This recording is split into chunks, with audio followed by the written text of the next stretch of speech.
যে ব্যাপারে নারীরা বেশি অভিযোগ করে সেটা হলো তারা যদি কাজের সময় গিয়ে স্বামীর কাছে গিয়ে হাজির হয় তাহলে স্বামীরা বেশ বিরক্ত হয়। পত্রিকার চোখ বোলানোর মতো সাধারণ কাজ হলেও তারা বেশ বিরক্ত হয়। দেখা গেল সামান্য কোনো কিছু ঠিক করাই সে ব্যস্ত, যা তার পক্ষে করা একেবারেই সহজ। সে কাজের সময় কিছু বললেও সে মহা বিরক্ত হয়। আর এদিকে পুরুষদের অভিযোগ হলো নারীরা তাদের কথা ভালোভাবে শোনার সামান্য সময়টুকু নেয় না। তারা যখন স্বামীর কথা শোনে তখন বাচ্চারা চেঁচিয়ে পড়াটা পর্যন্ত থামাতে চায় না। একটু যে রান্নার সময় চুলাটা বন্ধ করে কিংবা পাত্রটা নামিয়ে রেখে স্বামীর কথা মনোযোগ দিয়ে শুনবে তাও করে না। অনেক সময় দেখা যায় কাপড় নাড়ার সময় স্বামীর সাথে কথাবার্তা চালিয়ে যাচ্ছে। মাঝে মধ্যে তাদেরকে দুই কাজে ব্যস্ত থেকেও স্বামীর সাথে কথা শুনতে দেখা যায়। মাঝে মধ্যে তাদেরকে দুই কাজে ব্যস্ত থেকেও স্বামীর কথা শুনতে দেখা যায়। মোদ্দা কথা, তারা স্বামীর সাথে কথা বলার সময় সেটাকে কোনো গুরুত্বই দেয় না। দুই কাজ একসাথে করতে গেলে কি দুইটিতে মনোযোগ দেওয়া সম্ভব? এটা তো খুবই সহজ ব্যাপার যে তারা তাদের ব্যস্ততা ক্ষণিকের জন্য বাদ দিয়ে কথাবার্তা শেষ করে নিতে পারে, মনোযোগ দিয়ে স্বামীর কথাগুলো শুনতে পারে, তারপর পুনরায় কাজে মনোযোগ দিতে পারে। এই সমস্যা দেখা যায় প্রতিটি ঘরে ঘরে। এর কারণ হলো পুরুষরা নারীদের স্বভাব বুঝতে চায় না, আর নারীরাও পুরুষদের স্বভাব বুঝতে অক্ষম। পুরুষরা চায় তারা যেভাবে পরিবেশ পরিস্থিতির সাথে তাল মিলিয়ে চলে নারীরাও ঠিক সেভাবেই চলবে। পক্ষান্তরে নারীরাও মনে করে পুরুষদের চলাফেরা ও প্রতিক্রিয়া হবে তাদেরই মতো।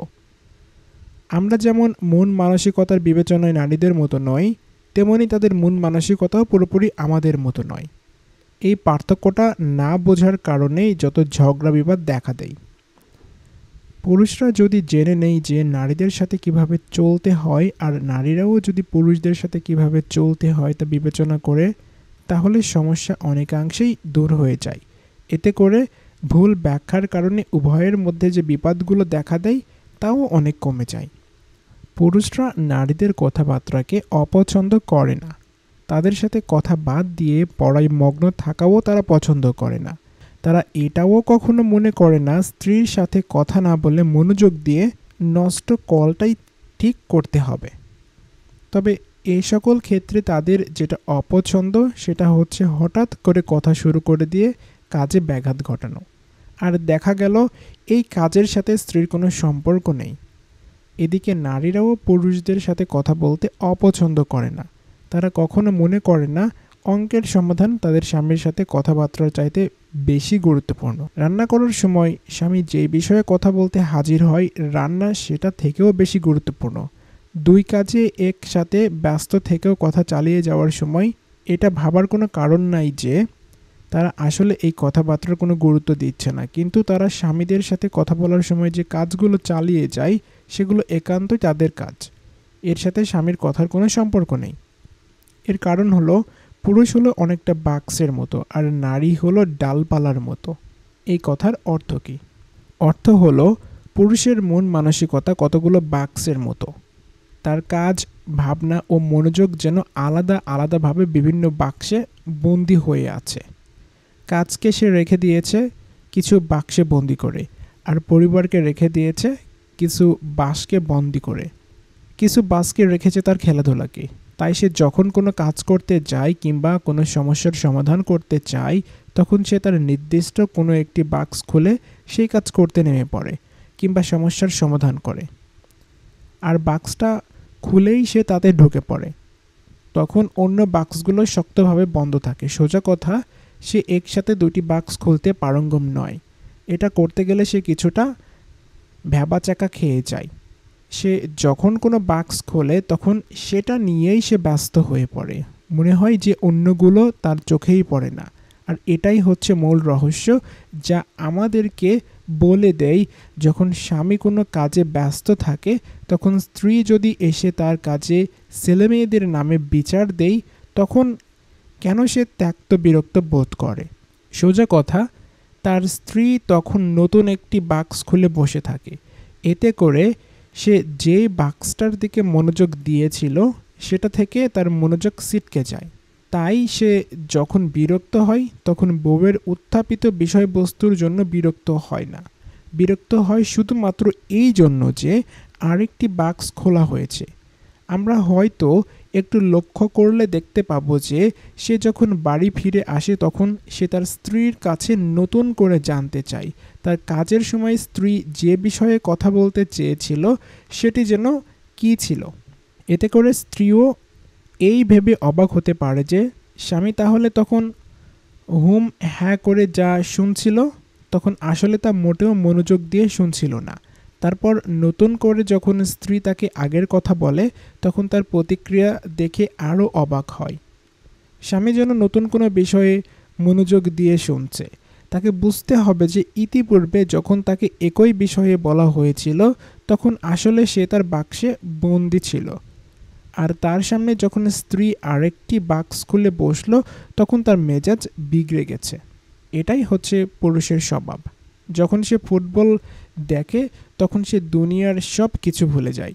তখন স্ত্রী কেন, ঘরের কোনো কিছু নষ্ট হয়ে গেলেও তার খবর থাকে না, সন্ধ্যায় যে মেহমান আসবে সে ব্যাপারেও তার কোনো খবর থাকে না, এমনকি ছেলে মেয়েদের নিয়ে ঘরের যে কাজগুলো সারার কথা সেগুলোও তার কাছে তখন গুরুত্বপূর্ণ কিছু না।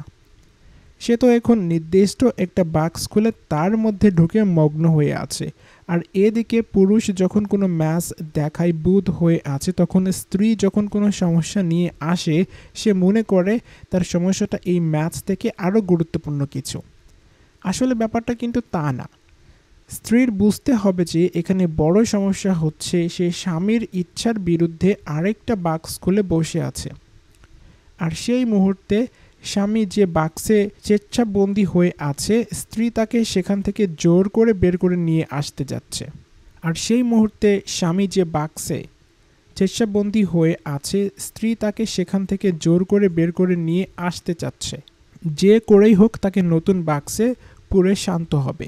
স্ত্রী মনে করে এটা স্বামীর জন্য তেমন কঠিন কি, অথচ তার সৃষ্টিগত বৈশিষ্ট্যের কল্যাণে তার জন্য এটা সহজ হলেও স্বামীর জন্য তা সহজ কিছু না।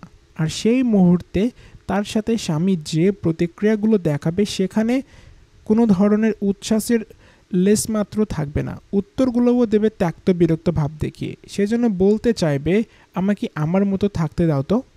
কোনো পুরুষ যখন ক্যাফেতে বন্ধু বান্ধবের নিয়ে কোনো একটি আসন দখল করে বসে তখন তার পক্ষে একই সময় আরেকটি চেয়ারে বসা অসম্ভব। তখন সে তার ক্যাফের ওই সমস্ত বন্ধুদের নিয়ে ব্যস্ত সময় কাটায়। তখন তার আর প্রবাসী বন্ধুর কথা মনে পড়ে না তার মায়ের কথা যাকে সে 2 দিন ধরে দেখেনি। তার মনে পড়ে না আগামীকালের কাজের স্তপের কথা যা অফিসে জমা হয়ে তার অপেক্ষায় রয়েছে। এসব এখন তার চিন্তার বাইরে। এখন সে এগুলোকে বিভিন্ন বাক্সে আলাদা আলাদা করে শক্ত করে বাক্সবন্দি করে রেখেছে। এখন তার মাথায় যে বাক্সটি খোলা আছে সেটি ছাড়া অন্য কোনো বাক্সের ব্যাপারে সে চিন্তা করতে পারে না। এর ঠিক বিপরীত হচ্ছে নারীদের অবস্থান।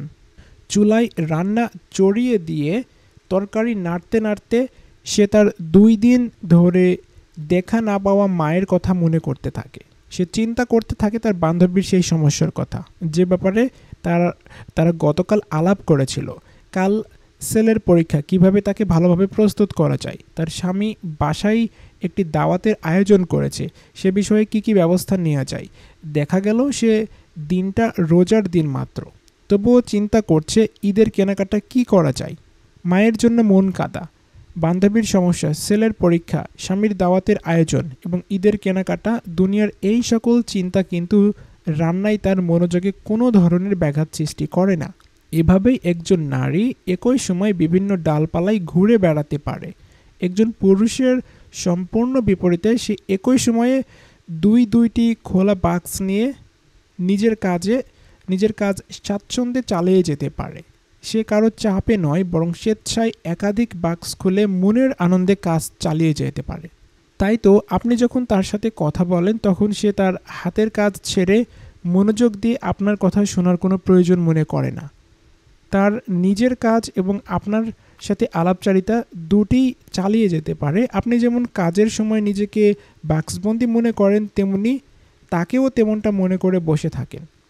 অথচ আপনার হয়তো জানা নেই সে তার ডালপালামুখী স্বভাবের কারণে নিজের কাজ চালিয়ে যেতে যেতে আপনার সাথে সুন্দর আলাপচারিতা চালিয়ে যেতে পারে। রান্নাবান্না করতে করতেই এটা ওটা করতে বলতে পারে। কাপড় ইস্ত্রি করতে করতেই অন্য একটি কাজের সমাধান করতে পারে।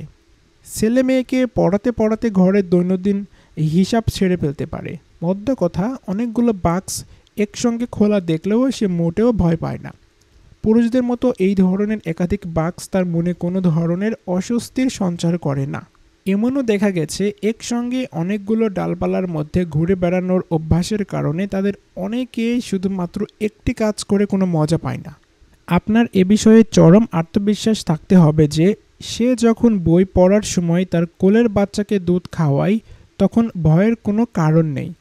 তারা এই দুইটি কাজ সহজে স্বাচ্ছন্দ্যে চালিয়ে যেতে পারে। সে একই সাথে মনোযোগ দিয়ে বই পড়তে পারে, আবার পরম আদরে বাচ্চাকে বুকের দুধও খাওয়াতে পারে।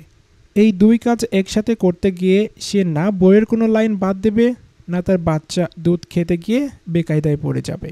তাই বলা যায় তাকে এভাবে একসাথে একাধিক কাজ করার যোগ্যতা দিয়েই সৃষ্টি করা হয়েছে।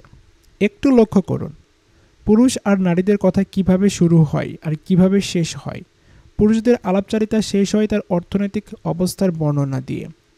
এ বিষয়ে তারা কথা চালিয়ে যেতে পারে ঘন্টার পর ঘন্টা, আর এই টপিক বাদ দিয়ে তারা অন্য কোনো টপিকে সহজে যেতে চায় না। আর যদি অন্য কোনো বিষয়ে কথা বলেও দেখা যায় সে বিষয়ে যুক্তিতর্কের সাথেই তারা অন্য কোনো বিষয় নিয়ে প্রসঙ্গক্রমে আলাপ করতে পারে, কিন্তু ঘুরে ফিরে আবার অর্থনীতিতেই তারা ফিরে আসে। তো এ সময় তারা আসলে সম্মিলিতভাবে একটি অভিন্ন বাক্সে অবস্থান করে। তারা যখন কোনো ম্যাচ নিয়ে আড্ডা মারে তখন সেটাও লক্ষ্য করে দেখতে পারেন, দেখা যায় কোনো খেলোয়াড়ের দক্ষতা নিয়ে আর কোনো খেলোয়াড়ের ব্যর্থতা বা বাজে পারফরমেন্স নিয়ে আলাপচারিতায় মত্ত থাকে। তাদের আলোচনার বিষয়বস্তু হতে পারে রেফারির অদক্ষতা, ফাউল কিংবা মাঠের অসমতল ভূমিও।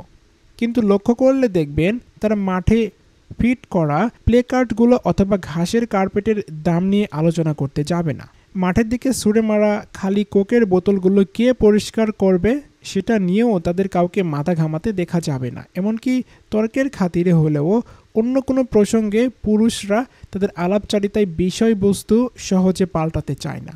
এখন আমরা দৃষ্টি ফেরাতে পারি নারীদের আলাপচারিতার দিকে। ধরা যাক তারা আলাপ শুরু করছে বাচ্চাদের পরীক্ষা আর রেজাল্ট নিয়ে, কিন্তু দেখা যাবে এই আলাপ শেষ হয়েছে আগামীকাল কী রান্না হবে তা দিয়ে। তার মানে হলো তারা যে টপিক দিয়ে আলাপ শুরু করে সেটার মধ্যেই নিজেকে সীমাবদ্ধ রাখতে পারে না। যা দিয়ে শেষ করেছে সেটার মধ্যেও তারা নিঃসন্দেহে সীমাবদ্ধ রাখতে পারেনি। এর মাঝে হয়তো তারা কারো বাগদানের ব্যাপারে আলাপ সেরে ফেলেছে, শাশুড়ির সাথে অমুকের সমস্যা, অমুকের কাপড় চোপড়ের কী অবস্থা, তমুকের তালাক, অমুকের সাথে প্রতিবেশীর রেশারেশি, আরও অনেক কিছু নিয়েই হয়তো তারা ইতিমধ্যে তাদের আলাপচারিতা সহজে শেষ করে নিয়েছে। এটাই হচ্ছে নারীদের বৈশিষ্ট্য। তারা সহজেই এক বিষয় থেকে অন্য বিষয়ে চলে যেতে পারে, অবস্থান পরিবর্তন করতে পারে, তবে কোনো বিষয়ে তারা কোনো ঘাটতির আলামত রেখে যায় না। যা তারা ধরে তা তারা শেষ করেই ছাড়ে, এতে তাদের মধ্যে কোনো ধরনের ক্লান্তিও দেখা যায় না। আর সত্য বলতে কি, এতগুলো বিষয়ে এক বৈঠকে আলাপ সেরে নেওয়া আমাদের মতো পুরুষদের পক্ষে সম্ভব নয়। এখন পরীক্ষার জন্য আপনি তার সাথে আপনাদের বাসায় দেখা দেওয়া নতুন কোনো সমস্যা নিয়ে কথা বলতে দেখতে পারেন। এখন পরীক্ষার জন্য আপনি তার সাথে আপনাদের বাসায় দেখা দেওয়া নতুন কোনো সমস্যা নিয়ে কথা বলে দেখতে পারেন। আলাপচারিতা শুরু হতেই সে পুরনো সব হালখাতা খুলে বসবে, শুরু করবে আপনাদের বাগদান অনুষ্ঠান থেকে, সেই ইতিহাস টেনে নিয়ে আসবে বর্তমান দিনকাল পর্যন্ত। আর এর মধ্যে এমন সব বিষয় টেনে নিয়ে আসবে যার সাথে মূল আলোচ্য বিষয়ের কোনো সম্পর্ক আছে বলে আমার মনে হবে না। আর বাস্তবেই ওই সকল বিষয়ের সাথে মূল টপিকের সম্পর্ক খুব কমই থাকে। তবে তখন আপনাকে একটু ধৈর্য ধরে বুঝতে হবে সে আসলে এসব বিষয় নিয়ে আলোচনা করে মূল টপিক থেকে বের হয়ে আসতে চাচ্ছে। ব্যাপারটা আসলে তা না। এমনও নয় যে সে পুরনো কোনো সমস্যা নতুন করে জিগিয়ে রাখার পায়তারা করছে কিংবা পরিস্থিতি আরও জটিল করার কোনো চেষ্টা তার আছে। আপনার শুধু মনে রাখতে হবে যে তার মস্তিষ্কটা বিশাল এক নেটওয়ার্কের মতো। ব্যাপারটা অনেকটা ইন্টারনেটে সার্চ দেওয়ার মতো। একটি বিষয়ে সার্চ দিলে দেখবেন অনেকগুলো লিঙ্ক আপনার সামনে এসে হাজির। আপনার পছন্দের বিষয়ে ক্লিক করলে সে বিষয়ে আবার নতুন অনেক লিঙ্ক আপনার সামনে এসে হাজির হবে। নারীদের বিষয়টাও তাই। আর যতই চেষ্টা করুন তার এই অভ্যাস আর আপনি পরিবর্তন করতে পারবেন না। এটা তার স্বভাবজাত বৈশিষ্ট্য। এটাই হচ্ছে তার আল্লাহ প্রদত্ত অপারেটিং সিস্টেম। এটা যেভাবে আছে সেভাবে আপনাকে মেনে নিতে হবে, আর এই বাস্তবতার আলোকেই আপনাকে কাজ করতে হবে। এদিকে তাকেও বুঝতে হবে যে আপনি হচ্ছেন বাক্সবন্দি মানসিকতার মানুষ। যতই সে চেষ্টাসাধ্য চালিয়ে যাক, আপনার এই স্বভাবজাত বৈশিষ্ট্য সে কোনো পরিবর্তন আনতে পারবে না। আর এটাই আপনার আল্লাহ প্রদত্ত অপারেটিং সিস্টেম।